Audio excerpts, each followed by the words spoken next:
Hi guys, tara punta tayo dito sa kauna-unahang museum ng Pangasinan, ang Banaan Museum. Located in the heart of Lingayen, the capital town of the province of Pangasinan.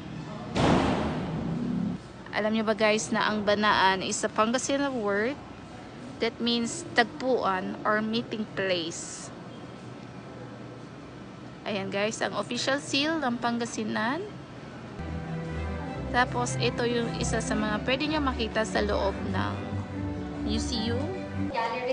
At alam nyo ba guys na itong museum na to ay may 11 galleries that showcase the story of Pangasinan. Ayan guys, ang mga art galleries na pwede nyo makita dyan. So, hindi ko na ipopost lahat para hindi ko i-spill at ma-excite kayong pumunta at mamasyal dyan guys. Tapos, free lang po ang entrance fee.